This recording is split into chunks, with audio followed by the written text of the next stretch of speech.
தமிழ் மகனே தரணியிலே சாய்ந்தாயும் பூமகனே பூமகனே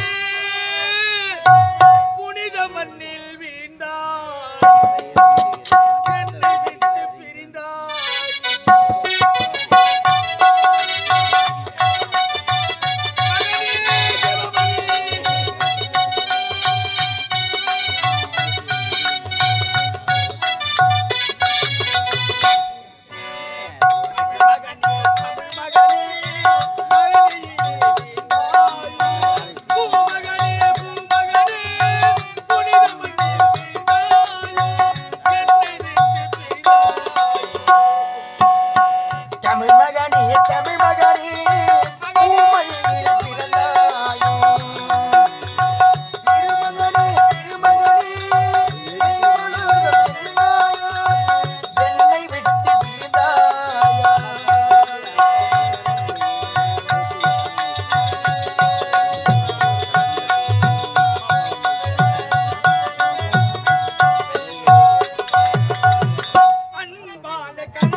தமிழ் மகனே பூமண்ணில் பிறந்தாய் திருமகனே திருமகனே நீ மலோகம் சென்றாயா என்னை விட்டு பிரிந்தாயா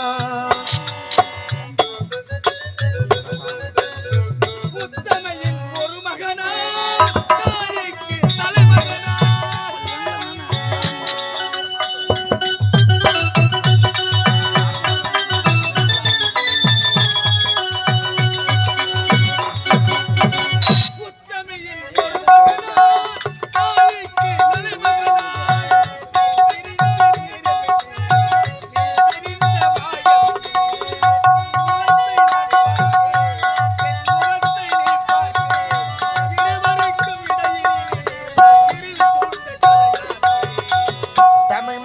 தமிழ் மகனே பூமண்ணில் பிறந்தாய் திருமகனே திருமகனே நீ மலோகம் சென்றாயா என்னை விட்டு பிரிந்தாயா என்னை விட்டு பிரிந்து சென்று விட்டார். சான்றோர் அழகு புரண்டாலும் ஆண்டோர் திரும்புவதில்லை என்று உரைப்பார்கள் சான்றோர்கள். ஆனால் என்னை விட்டு பிரிந்து விட்டாயே. சரி, என்ன செய்வது? என் தலைவிதி எப்படிதானோ. ஓடி வந்த நாரதன்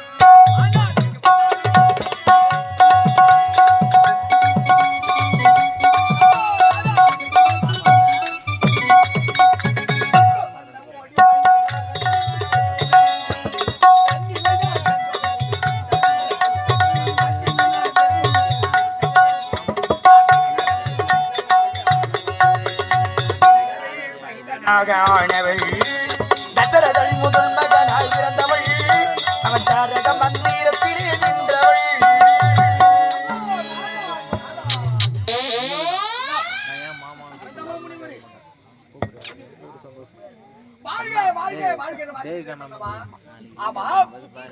அதிகாலையில் ஓடி வந்தேன், சந்தோஷமாக இருந்ததை கண்டு ரசித்தேன்.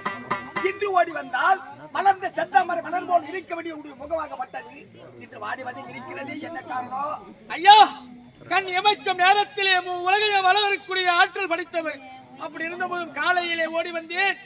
நீ சந்தோஷமாக இருந்தாய். ஆனால் இப்பொழுது அழுதகன் சிந்தனையாக இருக்கிறாய் என்று உரைக்கின்றாயே. ஆமி, காலையிலே நீங்க வரும் பொழுது நானும் என் மகனும் இருந்தோம். ஆனால் இப்பொழுது என் மகன் என்னை விட்டு பிரிந்து மடிந்து கிடக்கின்றானே. என்ன உடைய மகன் உன்னை விட்டு பிரிந்து மடிந்து இருக்கின்றானா? மகன் இறந்து விட்டான். ஆமா. இவன் இறந்திருப்பது உடைய மகனா? என்னுடைய மகன் தானே.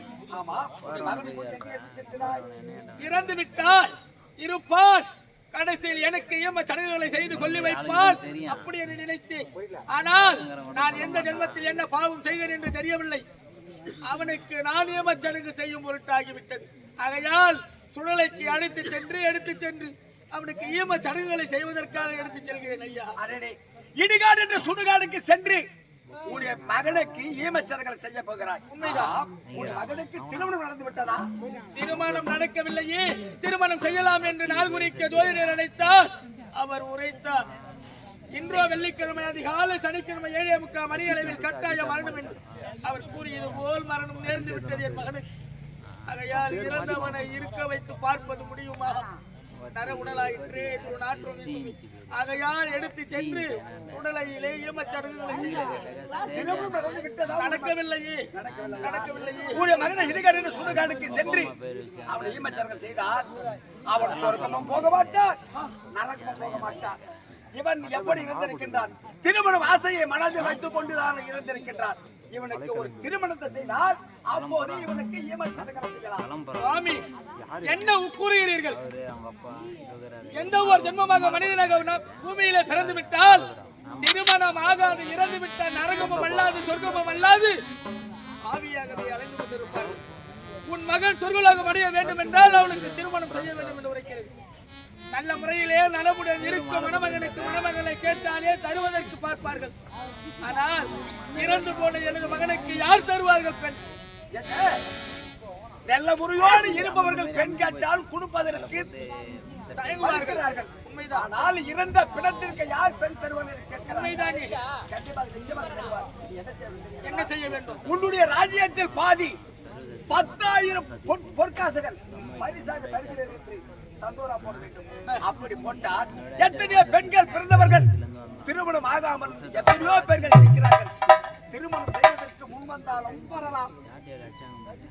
அதாவது திருமணம் ஆகாது எப்படி ஈமச்சடங்குகளை செய்தால் சொர்க்கலோகம் அடைய மாட்டான் மகன். ஆகையால் பறந்து விருந்து கிடைக்கிறது மதிவதனாபுரி நாடு. இந்த நாட்டிலே சரி பாதியும் 1000 பொற்காசுகளையும் இந்த இறந்து போன மாண்டு போன பிணத்திற்கு யார் பெண் தருகிறார்களோ அவருக்கு பரிசாக தர வேண்டும் என்று தண்டோராயிட வேண்டும். ஏனென்றால் நாட்டிலே ஏராளம் பெண்கள் உண்ண உணவின்றி ஒருவேளை உணவுக்கும் வழியின்றி கிடைக்கிறார்கள். அவர்களுக்கு வாழ்வளித்தது போலதாக இருக்கும். உனது மகன் சொர்க்கலோகம் அடைந்ததாக இருக்கும் என்று உரைக்கிறீர்கள்.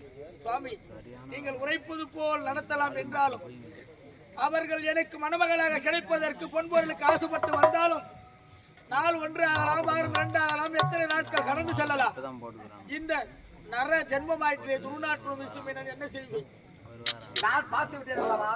உடைய மகனுக்கு அந்த வாசனை ஜமாது மலர்கள் இருக்கிறது. அந்த ஜமாது மலர்கள் தூவி பாதுகாப்பு வைத்துக் கொண்டால் துர்நாற்றம் என்பதே வராது. அதாவது துர்நாற்றம் வீசும் என்று நான் கூறியதனால் என் பார்வைப்பட்டு விட்டது. ஆகையால் உன்னுடைய மகன் இறந்து கிடக்கின்ற பிணத்தின் மீது துர்நாற்றம் வீசாது, நறுமணம் வீசக்கூடிய செவ்வாறு புனகு அத்தர் கோணுகு என்று சொல்லக்கூடிய வாசனையாகவே இருக்கும் என்று உரைக்கிறேன். சாமி, நீங்கள் உரைத்தது போலவே யார் முன்வருகிறார்களோ அவர்களுக்கு மனமுடித்து என் மகன் சொர்க்கலோகம் செல்ல வழிவகை செய்கிறேன்.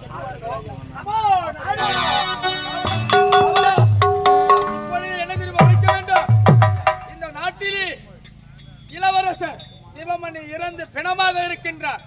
அவர்களுக்கு யார் பெண் தர முன்வருகிறீர்களோ அவர்களுக்கு இந்த நாட்டிலே சரி பாதியும் 1000 பொற்காசுகளை பரிசாக வழங்கப்படும் என்று கண்டோரா விட்டு விடுங்கள். யார் தேடி வருகிறார்களோ அவர்கள் என்னிடத்திலே அழைத்து வாருங்கள், கொண்டு வாருங்கள். அப்படியாக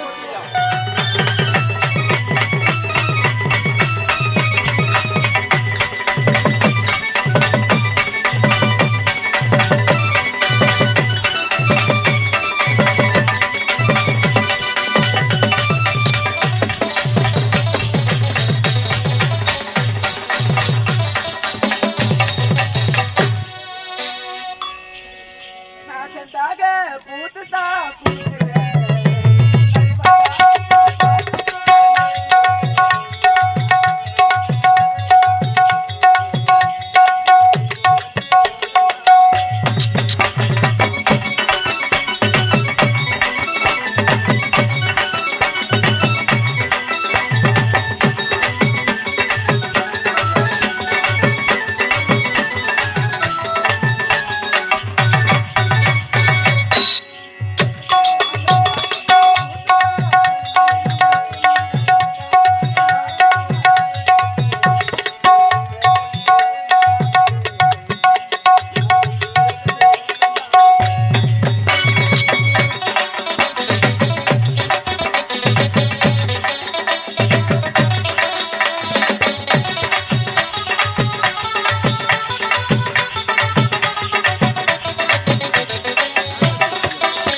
நீடு வாழ்வார். அப்படி இருக்க நானும் இந்த விஜயபுர நாட்டை ஆளக்கூடிய விஜயவர்மனுக்கு இளைய மனைவியாக இரண்டாந்தரமாக வசந்தா வசந்தா என்ற பெயரில் மிக சிறப்போடு வந்தது. அப்படி இருக்க என்னுடைய கணவருக்கு முதல் தரமாக திருமணமாகி ஒரே ஒரு மகளை ஈண்டெடுத்து விட்டு அவருடைய தாய் அகால மனம் வந்து விட்டார். அப்படி இருக்க அந்த தக்காளி பட்டு என் காலில் கட்டி போயிட்டா மைண்ட் ஆகுது, 10 மணி ஆகுது, தாண்டி அடிக்கல, பெருக்கல, ஓட வைக்கல, பாத்திரம் வைக்கல, ஒரு ஏடு எடுக்கல. அவ வரட்டும், அவளா நானே 2 பாகத்துல போட்டுட்டேன்.